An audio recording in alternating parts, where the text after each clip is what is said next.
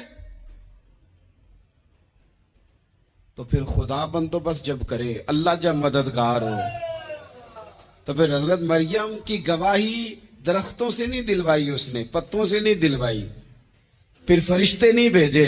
حضرت مریم کہنے لگی مجھ سے نہ پوچھو، وہ جو پنگوڑے میں ہے اسی سے پوچھ لو، ان سے پوچھو نا وہ کون ہے، پوچھ لو ان سے، کر لو سوال. انہوں نے کہا پنگوڑے میں چند دنوں کا بچہ یہ جواب دے گا؟ مددگار تھا رب. ان کی برات کا اعلان کرنا تھا مالک نے، اور جب مالک اعلان کر دے، جب مالک تیری صفائی دینا چاہے، جب مالک تجھے دنیا کے سامنے نکھارنا چاہے، تو پنگوڑے میں لیٹے حضرت عیسیٰ بول کے کہنے لگے انی عبد اللہ آتانی الکتاب. فرمایا میں اللہ کا بندہ ہوں، رب نے مجھے کتاب عطا کر کے نبی بنا کے دنیا میں بھیجا ہے. میں اللہ کا بندہ ہوں، کتاب لے کے آیا ہوں، نبی بن کے آیا ہوں. پھر پنگوڑے سے اعلان ہو گیا، پھر بچہ بول پڑا. اور یہ ایک دفعہ نہیں بات ہوئی، یہ بنی اسرائیل میں ایک جریج نام کے شخص بھی تھے جو نماز پڑھ رہے تھے. بعض نے لکھا ہے نفل نماز تھی. اماں نے پکارا تو آئے نہیں، تو ماں کے منہ سے نکل گیا تو اتنی دیر تک مرے گا نہیں جب تک کسی بے حیا عورت کا منہ نہ دیکھ لے.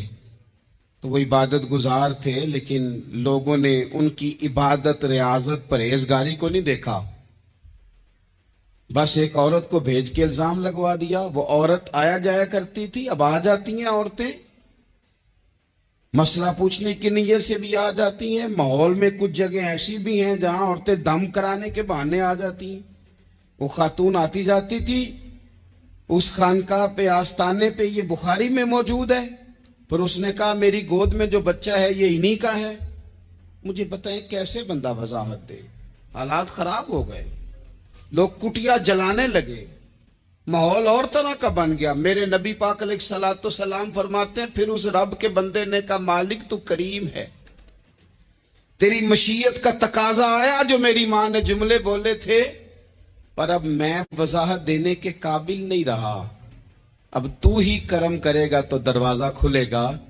تو وہ چند دنوں کا بچہ پنگوڑے میں بول کے کہنے لگا میں اس درویش کا نہیں، میں تو فلانے چرواہے کا بچہ ہوں، وہ جو بکریاں چراتا ہے. رب کی مدد کو پکاریں، اپنے ساتھ اپنے مالک کی مدد کو شامل کریں، تھوڑے رزق پر بھی گزارا اچھا ہونے لگ جائے گا.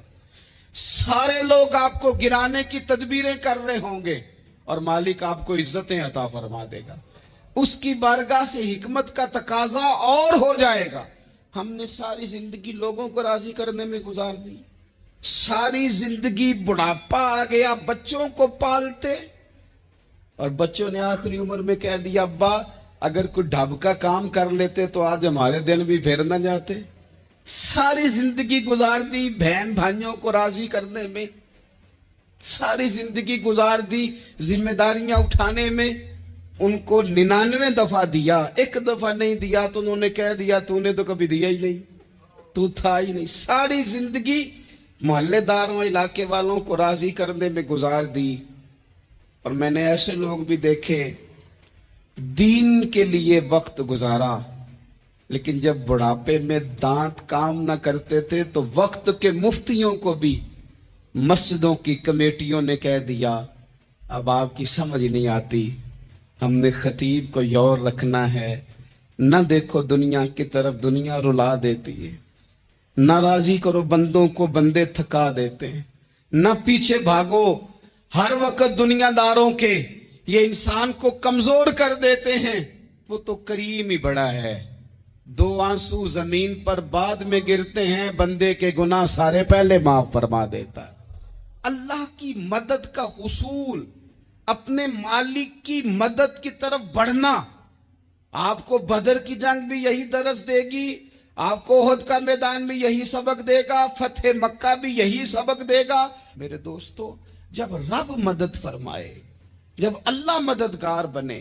دوستوں سے ایک بات اکثر کرتا ہوں، میں کہتا ہوں کہ جتنے درد سے آپ امیر کو اپنی کہانی سناتے ہیں نا، اور جس طرح آپ کے آنسو بات کرنے سے پہلے گر جاتے ہیں کہ غریب ہیں، بچیاں ہیں، کاروبار نہیں، او میرے سنگیو، اس سے آدھے آنسو اپنے رب کی بارگاہ میں بکھیرو، اس کے حضور عرض گزار ہو جاؤ، اس سے طلب کرو۔ ایک وقت انسان پر زندگی میں ایسا آتا ہے کہ اسے یوں محسوس ہوتا ہے کہ میرا سایہ بھی ذرا سا پیچھے ہٹ گیا ہے، اسے یوں لگتا ہے کہ میں کسی سہارے پہ ہاتھ ڈالتا ہوں تو وہ بھاگ جاتا ہے مجھ سے۔